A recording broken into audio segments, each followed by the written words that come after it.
Come on in, Jeremy. When veterans come to the prosthetics department at the San Diego VA hospital in La Jolla, So today we're going to fit you with your new weightlifting arm. they're cared for by some people who know what it's like to walk in their shoes. I put my legs on in the morning and I take them off at night, just like my patients do. So I can relate. Rob Hanley has worked in the prosthetics field for 15 years. Then can you go through full range of motion?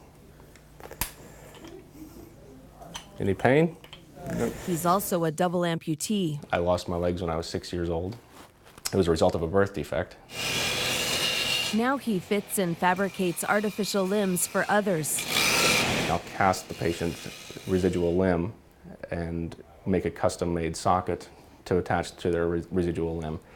From there, we will order components, feet, knees, to be able to get the patient back to doing what they would like to do. Often there's relief in the eyes of patients Hanley meets for the first time. I think it gives them a sense of ease, maybe, that they know somebody else that's working with them has gone through it. All right, and have you take just a couple steps. Cool. Someone else who has gone through it is the chief of the prosthetics department, Tristan Wyatt.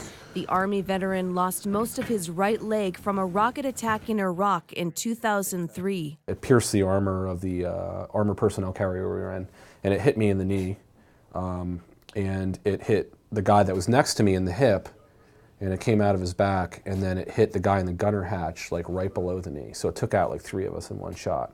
The 3 men, all friends, were among the war's first amputees. They spent years together recovering. It was helpful, like, that my friends were there with me. It was good that, I had a support system with the other 2 guys, and the hardest part was going home. You go home and it's, you go back to, a town in a world that looks completely different. Wyatt started working for the VA 10 years ago as an intern. He wanted to help other veterans. Now he's in charge of a $25 million department budget. That lets him make sure veterans get the prosthetics, equipment, and care they need. I want to make it the best possible experience for these guys. I don't like any kind of inefficiency. I don't like any, kind of hiccup. I want everybody to come in the door and get taken care of. The San Diego VA serves nearly 15,000 post-9/11 veterans. 3 times as many call San Diego County home. Amputees have become emblematic of the toll of the wars in Iraq and Afghanistan. Nearly 1,600 service members lost an arm or a leg. Hundreds lost multiple limbs, like San Diego Marine veteran Jorge Salazar. I was doing a security patrol and stepped on an IED and immediately became a double amputee above the knee.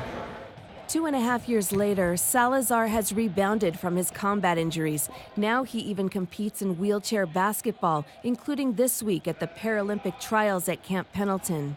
If I didn't have these sports, I wouldn't know what I would be doing. I knew I would have to go get a job or go to school, but if it wasn't for this, I would be probably a little lost. He says the San Diego VA prosthetics team helped him find his way. When someone that has been through what you've been through and you understand them and they understand you, it's a lot more comforting. It's very nice seeing another veteran working for you. Oh, that feels much better. It's much better. For the VA's Wyatt and Hanley, it's about giving hope. We have a connection to it because we are users of the service. And not to say that, we have more of a vested interest than other people do, but I think it's closer to our hearts. It's something that we want to do. We're here because we want to be, not because we have to be. And that's really easy to bond over. Amputees tend to migrate towards each other, and we definitely relate. My birth defect is different than his traumatic injury, but again, we still have to put a prosthesis on in the morning and take it off at night and go about our day, and we try to do that the best we can. Susan Murphy, KPBS News. 1, 2, 3, 10.